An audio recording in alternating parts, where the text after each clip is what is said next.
Hey everyone, it's David here. So I'm going to talk to you about a couple things. I'm going to talk to you about a check that I just got in the mail. My computer's actually starting up right now because I want to see who this is and what the deal is to be able to run by you. And I'm going to talk about building your business up to get it to the point where you want it to be. And even then, I don't know, my business is not to the point where I want it to be. So I'm going to talk to you about getting goals and setting goals and being able to go up into your business. But do me a favor, before we go there, if you've not subscribed to my channel, subscribe. I'd love for you to be one of my lucky winners or get notified when I do a YouTube live or something like that. I have just revised my ebook. I do have the final version of it being edited. I'm going to be giving out some free copies on that.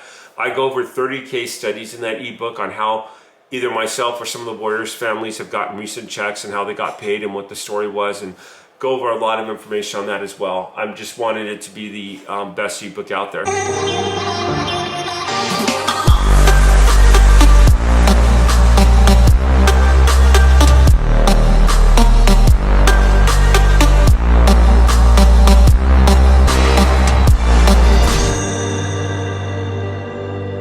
So first of all, let's go with the first things. I'm curious on how much this is. It's really cool. I was away for the weekend. I was in Arizona and I got back, and almost a couple weeks ago, or last weekend, I was out of town too and gotten back, and I dropped Noah off from school. Said to myself, it's been a few days since I've been by the P.O. box. I better just swing by, see what's in there. And this is a California State Claims Commission. Several YouTube videos ago, I was showing you contracts I was sending off, and now I've been showing you some of the checks from those events. So let's go and open this. Okay, so I just opened it. Let's go ahead and see what we're looking at here and how much we're talking. Okay, so this is a California State claim check for $2,383.95. I will show you the check just so you could verify that and look at that directly. I thought it might be that amount. You remember a few weeks ago or a few months back, I was saying that this will be several months out, but I just got a contract back. I just got a contract back. I just got a contract back. Now those checks are beginning to roll in from those contracts. Okay, and this one is okay. I found it right here. It was on my desk. This one, the state had contacted me a few weeks ago about it. Didn't realize I left the file on my desk. Yeah, this is one of the ones I talked about in my video. This guy had a private investigator call me, the true story, and on the video it's really super cool because when I got this information, the first thing that I had when I opened up and I had shared this is I had his social security card and his driver's license. I'm real big on privacy, and then I got all of his work back, everything signed and ready to go. I'll be calling this guy later on today and thanking him for this, but it's awesome that he had a $23,000 claim, and this claim was for, looks like it was a security account that he had forgotten about, didn't know he had, and we contacted him, let him know about this, and just said, hey, if you want to work with us, we did go ahead and provide the notary. It was $100. Again, for a $2,300 check, I'll gladly invest $100 for a notary fee.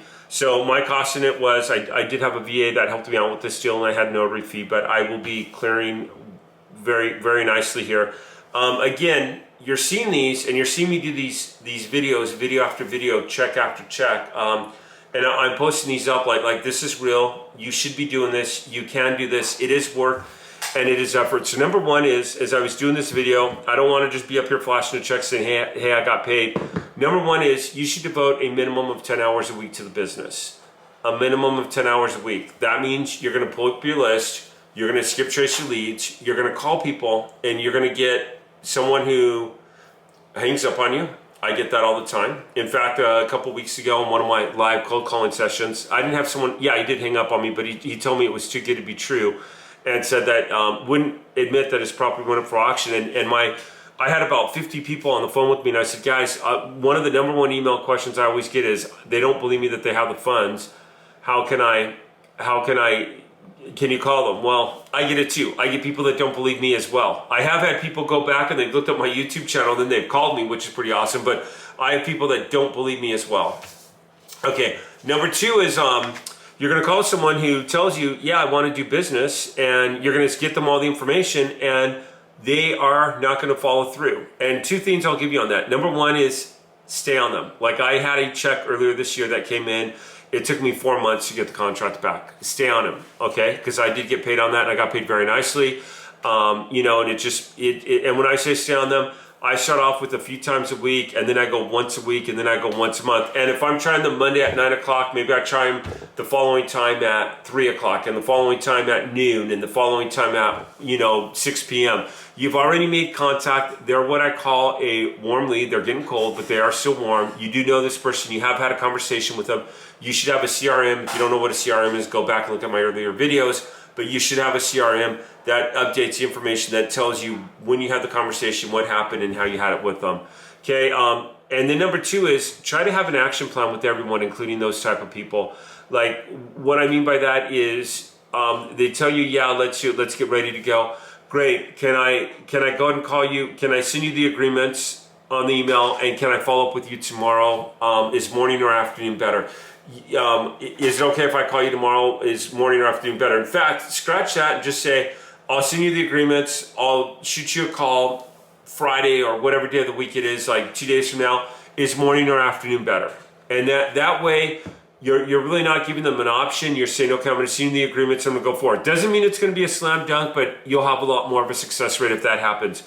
And then you're going to have to make calls and work this for 2 hours. Someone just shared a scripture, and I'm very careful about putting scripture into business because I believe in the Bible. I'm a Christian, but I believe the Bible is about God and for His.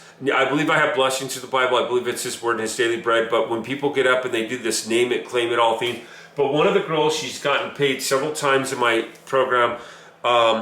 She put Zechariah 4:10, which puts for who has despised the day of small things. And I thought, wow, that is so cool that she put that, because in this business, and the verse goes on, but in this business, I always say start off small, start off almost for free, where you call someone with a fund, and that's pretty much what I did on my first couple state fund deals. I didn't know how to do them. I called a former boss of mine, and I had to get his social security number, and he's like, okay. He goes, David, I trust you.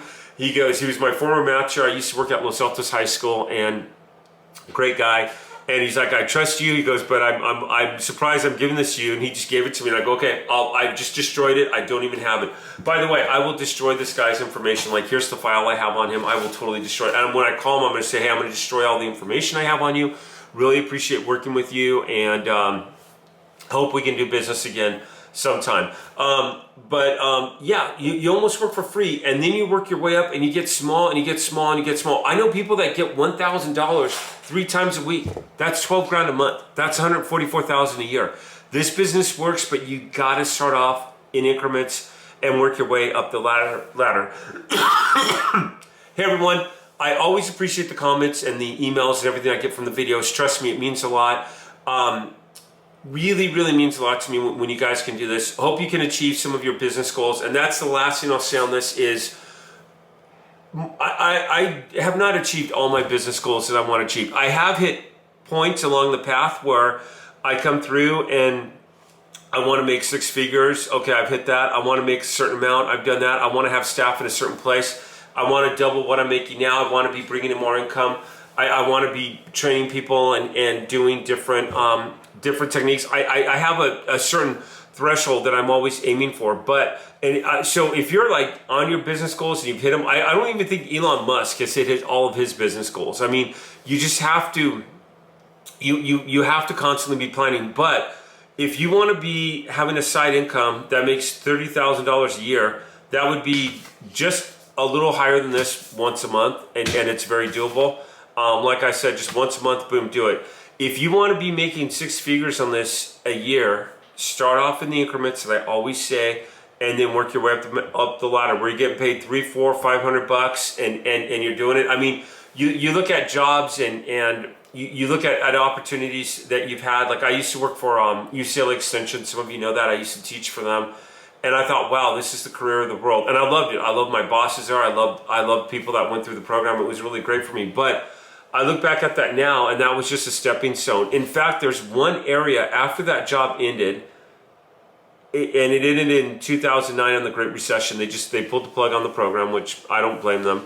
Everything went kind of weird that way. I just stayed in a teaching position and I wasn't growing in my life at all. And I didn't realize that until I was in a job interview for another position, and that was one of the questions, like, how have you grown in the last few years? And it's like, wow, when I first started teaching, I started working on my master's, I got my clear credential, I started working on educational programs, I started flipping real estate, I was constantly growing. Then after the Great Recession, I had hit a financial devastation, and let me take that back. I was growing personally. I was flipping properties again in 2012. 14. I was having flips throughout, but it got to the point where educationally I had done absolutely nothing, and I realized that I always thought I would retire teaching. Like I love working with young people, and I've shared this before, but the whole, like, I had class sizes between 40 to 42. And when I was doing stats on my students, 68 to 70% of them had failed previous level math. That means that I was in a class size of 42, somewhere between 20 to 30 were like far below grade level. And that was the honest truth. I felt like I was being more of a babysitter, and it got to the point where I could be there all day and I could have a presence there, or I could actually be teaching. And I felt like the latter part of that was not happening, and I felt like it was just totally different, and it was time for me to move on. And it was sad, really sad. I mean, I have a huge heart for educators, but I wasn't growing and I wasn't happy in my position. I just came back from a trip. Like I said, I had this check in my mailbox. The guy I was sitting next to on the airplane, he owned like a huge business corporation. We were talking on the plane a little bit, just as we started landing. It's a pretty cool guy to have a conversation with, and he was in education for 4 years, and he just said to me, it's just not worth to be unhappy in your life. And there's people I know that are happy at jobs. I'm not saying that you can't have a job where you have to do this. Or people, I mean, I was happy my first several years of teaching and flipping and doing a side hustle. Now it's just a side hustle. It's a lot scarier. It's you have to go out and you have to constantly be hunting your meat and hunting what you're doing, and it's scary, but it's very doable. So I'm going a lot on tangents here, and I hope this is helping you out and answering these questions that you have. Hey everyone, do me a favor, if you like this video, give me a like. I'll be doing another video here in the next few days, and I'll see you around. Thank you.